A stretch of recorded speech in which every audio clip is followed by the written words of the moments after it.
오늘 나를 따르라 세 번째, 주님을 향한 영혼의 목마름이라는 제목으로 하나님 말씀 함께 나누겠습니다. 함께 읽은 시편 42편의 표제를 한번 보십시오.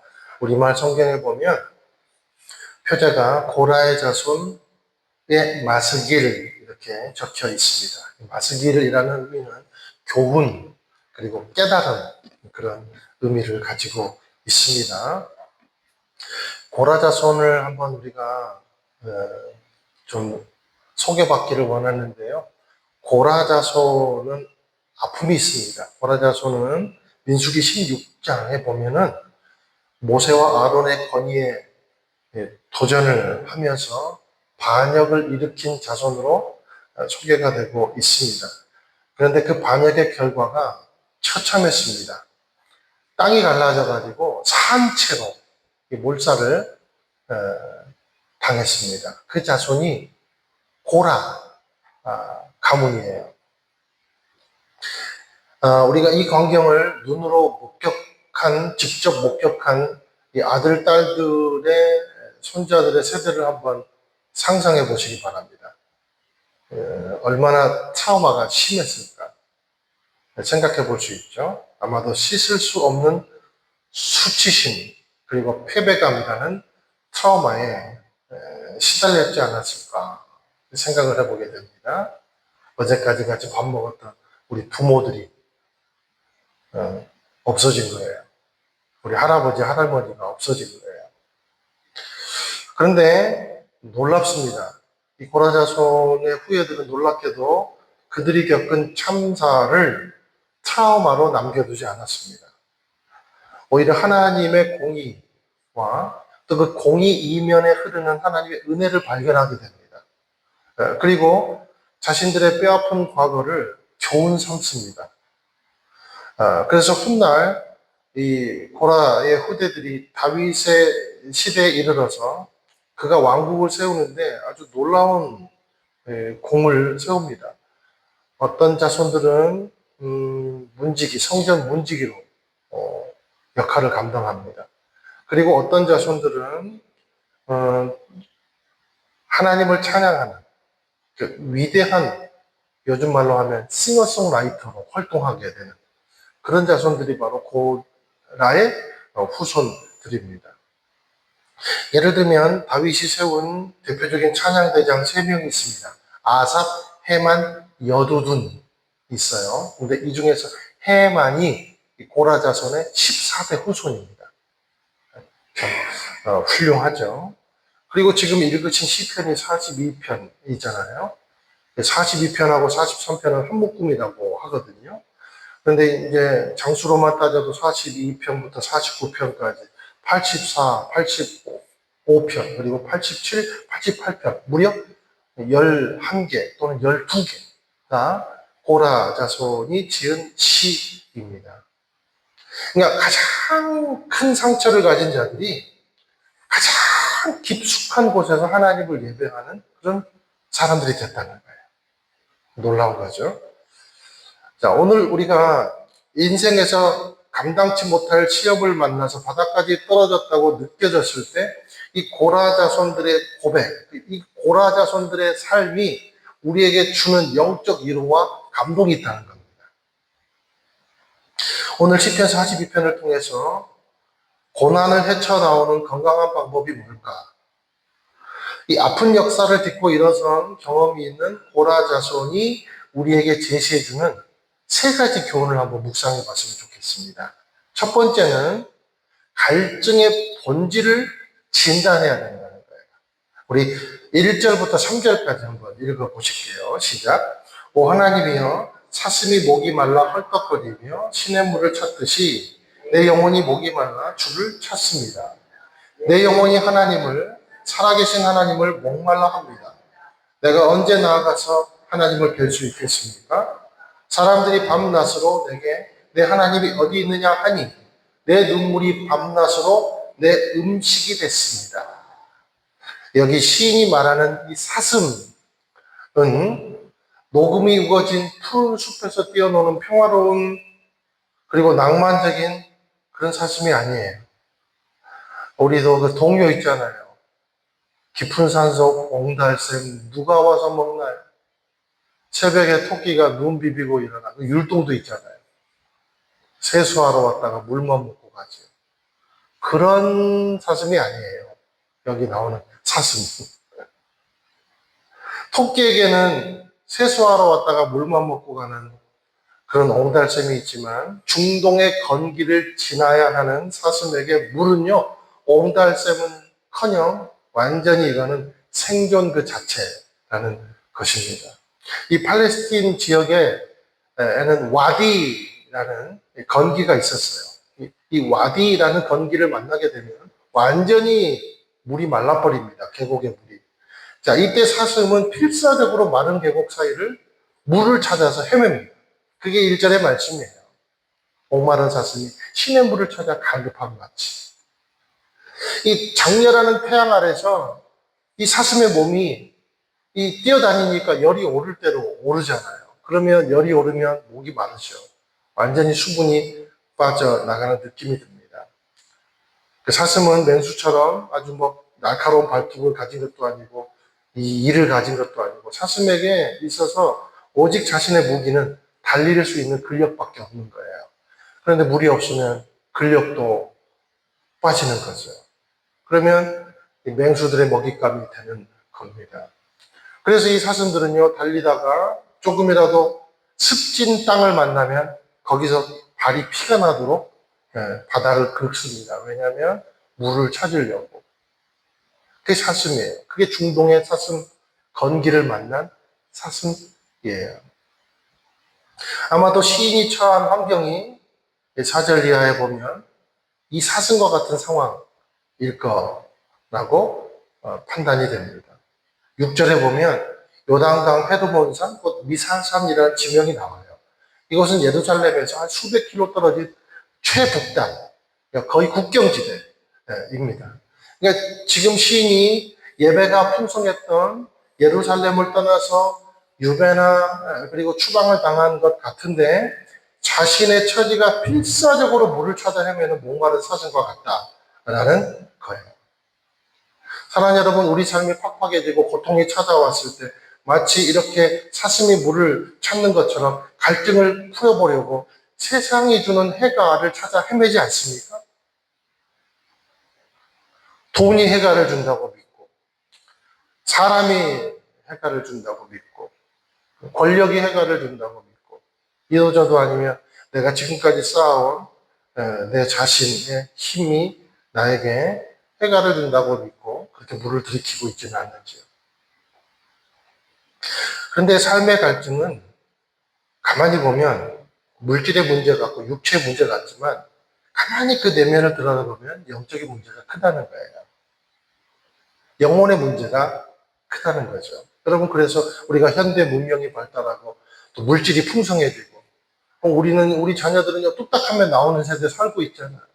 과학이 발달하고 문명이 발달하고 그런 시대를 우리가 살고 있는데 그만큼 뭐도 발달해요? 정신병도 발달해요. 그러니까 이게 영적인 문제라는 거예요.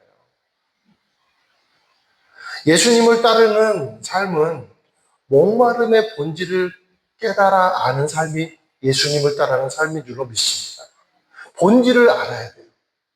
왜 갈증이 일어나는가? 본질을 알아야 한다는 거죠. 어떤 본질인가? 세상이 주는 해갈이 마치 바닷물 같은 것임을 인식해야 된다는 거예요. 그러니까 먹어도 더 목마를 뿐이라는 거죠. 여기 보니까 사람들이 밤낮으로 내게 내 하나님이 어디 있느냐 하니 세상 가운데서 해갈을 맛보는 사람들이 하나님의 사람을 놀리는 겁니다. 네가 밤낮으로 보고 싶어 부르짖는 내 하나님이라는 자가 떡을 주느냐 물을 주느냐 밥을 주느냐라는 겁니다. 우리가 가진 물질과 돈과 권력이라는 신이 너네 하나님과 비교해서 훨씬 더 우리에게 만족감이 있다. 차라리 하나님을 버려라. 그렇게 지금 유혹하고 있다라는 거예요. 그런데 시인은 놀랍게도 정확하게 갈증의 본질을 지금 파악하고 있다는 겁니다. 영적인 문제라는 거예요. 그래서 영적인 문제는 뭘로 풀어야 되나? 영이기 때문에 영으로 풀어야 한다는 거죠. 우리의 내면의 문제는 돈이나 환경이나 안락의 문제가 아니라 영혼의 문제라는 겁니다. 그걸 못 풀어서 그 애굽이라는 놀라운 강대국의 왕이 된 바로도 망했잖아요. 바벨론의 느부갓 네살도 망했어요. 느부갓네살이라 망한 게 아니고 바벨론이라는 거대한 권력을 만나고도 꿈 때문에 영적으로 시달리잖아요. 그래서 망했어요. 그 꿈 풀어보자고 우상을 섬기다가 망한 거예요. 그러니까 우리의 인생에서 만나는 문제는 영혼의 문제다라는 거예요. 근데 영혼의 문제는 영이기 때문에 영이신 하나님을 만나야 풀린다라는 거예요. 우리가 믿음을 가졌다고 하면서도 인생에 만나는 문제를 생존의 문제로 치부하고 돈으로 덧대려 하고 세상이 주는 힘으로 대처하려고 시도하고 있지는 않는가. 그런데 그래서 해결은 됐는가. 질문해 볼 수 있다는 거죠. 해결이 안 된다는 거예요. 왜요? 영혼의 문제이기 때문에. 본질을 만나야 본질을 풀 수 있습니다. 영의 문제는 하나님의 영이 풀어야 한다는 거죠. 저와 여러분이 인생의 갈등의 진정한 본질을 찾게 되기를 예수님의 이름으로 축원드립니다. 그러면 이제 원인은 찾은 거예요. 그러면 고난을 헤쳐나오는 건강한 두 번째 방법은 뭔가? 여기 말씀해 보면 내 영혼을 향한 거룩한 선포가 있어야 한다는 거예요. 우리 4절에서 6절까지 한번 읽어보실게요. 시작. 지난 날들을 생각해 보면 내 영혼을 토해내지 않을 수 없습니다. 내가 많은 사람들과 함께 그 행렬을 이끌고 하나님의 집으로 가며 명절을 지키러 가는 사람들 사이에서 기뻐 외치며 찬양했습니다. 오, 내 영혼아, 왜 그렇게 풀이 죽어 있느냐? 왜 이렇게 내 속에서 불안해하느냐? 너는 하나님을 바라라. 그 도와주시는 얼굴을 보아라. 내가 오히려 그분을 찬양하리라. 오, 내 하나님이여, 내 영혼이 내 속에서 풀이 죽어 있으니 요단강, 헤드몬산, 곧 마살산을 바라보며 내가 주를 기억할 것입니다. 인생의 낭만 가운데 거룩한 선포가 없으면 부정적인 생각에 끌려갈 수밖에 없다는 거예요. 그러니까 시인이 지금 과거에 예루살렘 성전에서 예배를 하며 축제를 벌리던 생각을 떠올리는 거예요. 근데 여기 보니까 자기들이 그 행렬을 이끌고 갔대요. 하나님의 집. 아마 교회 중진, 아주 중요한 역할을 맡은 그런 사람 같아요. 그런데 지금 현실은 북쪽 변방, 요단 땅, 헤르본산에 유배돼서, 근처 유배돼서 온갖 조롱을 받는 처지가 됐다라는 겁니다. 그래서 마음이 천갈래 만갈래로 찢어지더라는 거예요. 그런데 시인이 지금 각성하고 있습니다. 시야를 돌립니다. 시선을 돌립니다. 그러면서 자기 시선, 자기를 향하여 지금 선포하고 있는 거예요. 거룩한 선포를 하고 있는 거죠. 오, 내 영혼아! 왜 그렇게 풀이 죽어 있냐? 왜 그렇게 불안해하냐? 온갖 외부의 조롱과 비난에 혹시 네가 주목하고 있어서 그런 건 아니냐? 그러니 너는 시선을 돌려서 하나님을 바라봐라. 그 도와주시는 얼굴을 바라봐라. 그러면 상황은 역전되고 뒤집어질 것이다. 그리고 오히려 그분을 찬양하게 되는 역사가 일어날 것이다. 그러므로 내 영혼아 여호와를 바라봐라. 자기 영혼에게 지금 고난 가운데 선포하는 거예요. 마치 외세의 목소리에 위축되어 있었는데 내가 내 영혼을 객관적으로 보는 거예요. 내 영혼이 나에게서 빠져나와서 내 영혼을 바라보면서 지금 선포하고 있는 거예요. 호통하고 있는 거예요. 명령하고 있는 거예요. 여러분, 이 거룩한 선포가 저와 여러분에게 있기를 예수님의 이름으로 축원드립니다. 여러분, 영혼을 향한 선포가 있어야 돼요. 우리 그 마틴 로이드 존스 목사님이 이런 글귀를 남겼어요. 한번 제가 소개해 드릴게요.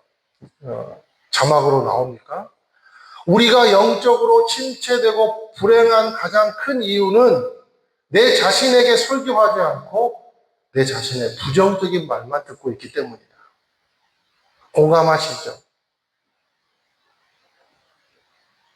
그러니까 우리가 우리 자신을 위해서 선포하는 게 필요하다는 겁니다. 그래서 여러분 날마다 큐티하는 게 필요하다는 거예요. 내 자신을 향한 선포라는 거예요. 이 착하려고 그러는 게 아니에요. 이건 뭐 내가 뭐 도란 뭐 무슨 뭐 점장도 아니고. 근데 우리는요 눈 뜨자마자 막 근심의 소리, 두려움의 소리, 불안의 소리. 이상하게 저도요 나이가 먹으니까 왠지 모르게 불안해요. 뭔가가 이상해. 해석이 안 돼. 여러분 그런 거 있잖아요. 우리가 그래서 아침에 일어나면 무슨 말 하냐면 아이고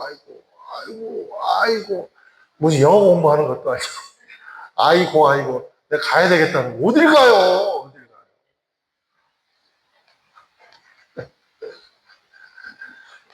나 곧 죽을 것 같아. 아이고 그러면서 이제 밤에 혼자서 막 1부터 100까지 세고 치매 안 걸리려고 그런다는 겁니다. 넌 안 돼. 넌 끝났어. 넌 글러먹었어. 넌 너무 늦었어. 여러분 사탄의 이런 소리에 잠식되지 않게 되기를 예수님의 이름으로 축원드려요. 나 자신은 보면 껍데기일 뿐이에요. 허약한 자신일 뿐이에요. 그래서 누구의 소리를 들어야, 자신의 소리를 들어야 되는 게 아니라 성령의 소리를 들어야 돼요. 성령의 소리를 들어야 돼요. 그리고 성령의 소리를 듣는 대로 선포해야 한다는 겁니다. 그러므로 예수님을 따르는 사람들은 절대로 내 감정에 휘둘려서 에너지를 갉아먹지 않습니다. 늦었다고 말하는 건 사람의 목소리예요. 하나님에게 늦은 적이 없어요. 그렇게 말하지 마세요. 틀렸다고 말하지 마세요. 하나님에게는 다 여과 잠치일 뿐이라는 겁니다. 자, 시인이 영혼을 향하여 거룩하게 명령하고 외치니까 어떤 효과가 일어납니까? 그 효과가 7절에서 8절이에요. 같이 또 읽어보실게요. 시작. 주의 폭포 소리에 깊은 바다가 깊은 바다를 부르고 주의 파도와 주의 물결이 나를 덮칩니다. 그러나 낮에는 여호와께서 그 신실함을 보여주시고 밤에는 주의 노래가 내게 있으니 내 기도가 내 생명 되신 하나님께 닿을 것입니다. 자, 이전에는 사람들의 비아냥이 귓전을 때렸는데 그래서 내가 고통스러웠는데 내 영혼을 향하여 내가 거룩한 선포를 하니까 귓전을 때리던 비아냥들이 다 물러가게 되더라는 겁니다. 그리고 놀라운 현상이 생기더라는 거예요. 주의 소리가 폭포같이 커지더라는 거예요. 세상과 나는 가는 곳 없고 거룩한 주만 보이는 거예요. 주의 섭리가 바다처럼 깊어지고 주의 은혜의 물결이 덮치고 낮에는 나와 함께 일하시고 밤에는 쉼을 주시는 하나님의 임재와 능력이 자리 잡게 되더라라는 겁니다. 그러니 낙심이 들어올 틈이 없어지더라는 거예요. 이게 하나님과 연결된 기쁨의 회복이 있는 것이죠. 낙심과 고통이 몰려올 때 그 감정에 빨리 빠져나오게 되시기를 축원을 드려요. 의지적으로라도 성령을 붙들고 그분의 음성에 귀를 기울이고 내 영혼을 향해서 선포하시기를 주님의 이름으로 축원드립니다. 내 영혼아 왜 그렇게 풀이 죽어 있어? 그럴 필요 없어. 살아계신 하나님을 바라봐. 선포해야 한다는 거죠. 이 영혼을 향한 거룩한 선포가 저와 여러분을 살리는 줄로 믿습니다. 고난을 헤쳐나오는 건강한 방법 세 번째, 우리 9절에서 11절 같이 읽어보실게요. 시작. 내 반석이신 하나님께 내가 말할 것입니다. 왜 나를 잊으셨습니까? 내가 왜 적들에게 억눌린 채 슬퍼하며 돌아다녀야 합니까? 내 원수들이 나를 조롱하며 날마다 내 하나님이 어디 있느냐 하는 말이 마치 칼이 내 뼈마디를 쑤시는 것 같습니다. 오 내 영혼아 왜 이렇게 풀이 죽어 있느냐? 왜 이렇게 내 속에서 불안해하느냐? 너는 하나님을 바라라. 내가 오히려 그분을 찬양하리라. 그분은 내 얼굴을 도와주시는 분이시며 내 하나님이십니다. 세 번째, 고난 속에서도 하나님과의 친밀함을 놓지 말아야 한다. 주님 앞에서 현실의 아픔을 포장하려 하지 말고 주님은 다 아시잖아요. 내가 포장하고 있는지 솔직하고 있는지. 그러니까 과장하지 말라는 겁니다. 그대로 그냥 토설하라는 거예요. 여러분 이렇게 내 영혼을 향하여 내가 선포했는데도 불구하고 세상은 여러분 고난이 면제된 인생은 없어요. 또 고난이 찾아오고 또 갈증이 찾아올 수 있다는 거예요. 그럴 때 우리가 어떻게 해야 되느냐? 하나님과의 친밀함을 절대 놓치지 말아야 한다는 겁니다. 그래야 제 선포가 나온다는 거예요. 9절 보세요. 내 반석이신 하나님께 내가 말할 것입니다. 뭐라고 말합니까? 왜 나를 잊으셨습니까, 하나님? 왜 나를 슬픔 가운데 이렇게 빠뜨리십니까, 하나님? 내가 왜 슬퍼하면서 돌아다녀야 됩니까, 하나님? 여러분, 이게 불신앙이 있으면 못하는 고백이에요. 하나님을 믿고 하나님과 친밀한 상황에서 할 수 있는 말이 이 말입니다. 생각해 보세요. 평소에는 기도도 안 하고 예배도 안 드리고 한 10년 동안 계속 식기도 위주로 삶을 살고 그렇죠. 그것도 하다 말다 하는 사람. 신발 뭐죠? 막 숟가락 드는 척 하면서 잠깐 막 감사 먹겠습니다. 막 그걸 기도하는 사람. 그런 사람이 하나님 왜 나를 잊으셨습니까? 웃기잖아요. 내가 왜 슬퍼해야 됩니까? 여러분, 이렇게 고백할 수 있겠습니까? 하나님이 들으셔도 황당할 거예요. 당황스러울 거예요. 오랜만이다. 막 그럴 거예요, 하나님. 여러분, 신뢰하는 자녀가 아버지 바지가랑이 붙잡고 울 수 있어요. 신뢰하는 딸이 어머니 품에 안겨서 울 수 있어요. 아버지를 신뢰하는 자만이 응석 부릴 수 있습니다. 나를 알지도 못하는 옆집 아저씨한테 응석 부리다가 병원으로 갈 수 있어요. 신고당해요. 너무 이상하잖아요. 하나님과 친밀하십시오. 잘 유지하십시오. 하나님을 의지하지 않는 자는 고난이 올 때 갈등 없이 하나님을 떠나버린다는 거예요. 그러면 안 된다는 거예요. 11절 보세요. 그분은 내 얼굴을 도와주시는 분이시며 내 하나님이십니다. 얼굴. 이 얼굴이 뭘 말하냐면 내 전 존재를 말해요. 내 삶의 방향을 말해요. 내 삶의 모양을 말해요. 얼꼴. 우리가 처한 상황이 아무리 절망스럽고 뼈마디를 쑤시는 것 같아도 절대 잊지 말아야 될 사실이 있습니다. 그것은 뭐냐면 하나님은 모든 상황 가운데서도 내 전 존재를 아시고 내 얼굴을 아시고 그리고 내 모든 삶의 형편과 처지를 아시는 분이 하나님이시다는 사실을 잊지 말아야 한다는 겁니다. 우리 고린도전서 10장 13절 읽어보실게요. 시작. 여러분은 사람이 감당할 수 없는 시험을 당한 적이 없습니다. 하나님은 신실하셔서 여러분이 감당치 못할 시험은 허락하지 않으시며 시험을 당할 때도 피할 길을 마련해 주셔서 여러분이 능히 감당할 수 있게 하십니다. 무슨 말입니까? 아니 무슨 말이에요, 하나님? 나는 감당할 수 없는 시험 많은데요. 그게 아니라 하나님이 함께 하신다는 거예요. 시험을 만났을 때도 하나님이 절대 저와 여러분의 곁을 떠나지 않는다는 의미입니다. 함께 해주신다는 의미입니다. 그렇기 때문에 난 감당할 수 있다는 거예요. 나를 가장 잘 아시는 분께서 내가 가장 나답게 살 수 있도록 다듬어 주신다는 거예요. 모든 것이 막 있는 것이 없어지고 막 그런 게 아니라 내가 가장 나답게 살 수 있도록 하나님은 고통과 고난을 통해서 나를 빚어 가실 수 있는 능력의 하나님이라는 겁니다. 원한 부분은 들어가게 하시고 깎아야 될 성품은 깎게 하시기 위해서 때로는 고통을 허락해 주신다는 거예요. 우리에게 닥친 고통은 마치 흙이 보석이 되는 과정과 같습니다. 두려움이 변하여 노래가 되는 과정과 같아요.